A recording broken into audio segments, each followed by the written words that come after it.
mayo de 2009 y enero del 2010, una de cada 3 mujeres atendidas por los equipos de Médicos Sin Fronteras en Rabat y Casablanca admite haber sufrido uno o varios episodios de violencia sexual. Esta cifra podría ser incluso más elevada, ya que muchas de estas mujeres prefirieron no hablar a pesar de que su estado de salud evidenciaba que habían sufrido este tipo de episodios, lo cual demuestra que la problemática de violencia sexual se ha convertido en el común denominador o en una de las agresiones más fuertes que sufre la mujer dentro del marco del fenómeno migratorio.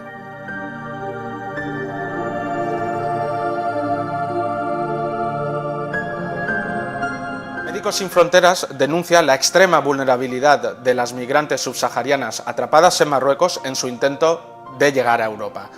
Esta vulnerabilidad se caracteriza sobre todo por las agresiones sexuales sufridas tanto en los países de origen como durante el trayecto y a su llegada a países como Marruecos. La dramática realidad de las mujeres subsaharianas debe ser respondida tanto por el gobierno marroquí como por la Unión Europea. De un lado, el gobierno marroquí debe garantizar una atención integral a este tipo de situaciones que vaya más allá de los aspectos puramente médicos e incluya otros como los legales, los sociales, los económicos o los de protección. La Unión Europea, por su lado, debe ser consciente de las consecuencias que las políticas migratorias y de asilo tienen a día de hoy para la salud mental, física y la propia dignidad de los migrantes subsaharianos.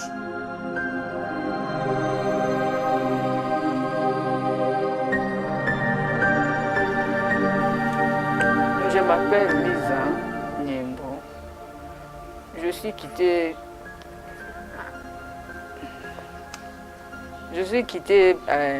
au Congo, notre pays, le Congo démocratique, depuis qu'il y avait les guerres, les troubles du président Kabila avec vice-président Mbemba.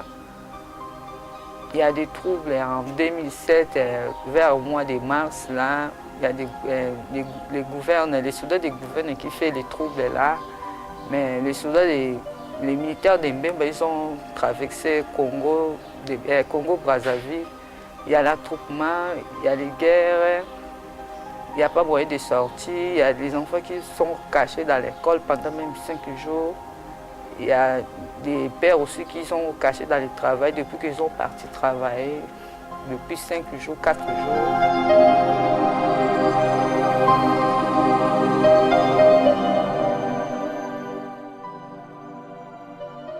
Quand on vient à pied, du moment des marches qu'on fait, même pour venir dans ces routes-là, il faut être très forte. Vous avez seulement de l'eau, et puis quand l'eau finit en route, vous prenez l'eau de chameau pour boire, beaucoup de sable, avec des petits enfants. Vraiment, c'est très dur. C'est très dur, c'est très dur. Après, on voit des hommes sortir. On a besoin des femmes. Besoin de femmes pour faire quoi? On a besoin de femmes. On commence à me taper là-bas. Des hommes très forts, très forts. J'étais violée pendant 5 jours. 5 jours. 5 jours. 5 jours. Tu ne peux pas refuser.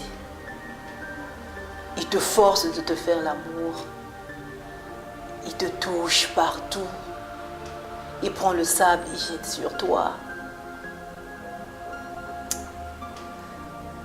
Tu pleures.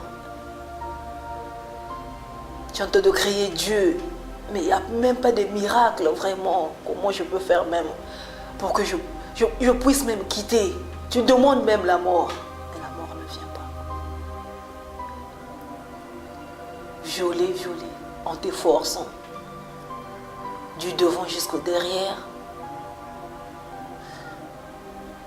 Même si tu cries, il n'y a personne qui peut venir pour t'aider. Tu es nu à sable là. On te fait ça par jour. Tu es fatigué. Pleurer même dans ta face. Gonflé. Il n'y a personne qui peut t'aider. Personne.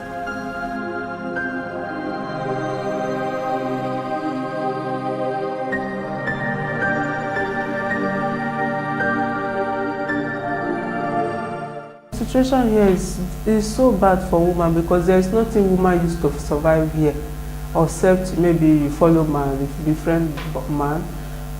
If not, you can't survive it because no work. There's no woman work here. You see, only prostitution, and not all the women that likes to do that prostitution. You see, that's why many women are suffering here. If woman has work here, maybe even if you are cleaning, you are just cleaning at the street, parking dustbin stuff, it's better. You see, but no work, nothing to do. It's difficult. And if you don't want to friend boy with force, they will rape you by force. So I was there because I don't have anything, and I don't have anybody to help me. So how can I feed? No way. I said, before everything happened by force. By force, that is by force. I get pregnant, and the man who gets me pregnant run away. I didn't see him till now, and that child is still with me. He's a baby boy. So since then, I delivered the baby 2004. So I started suffering, begging.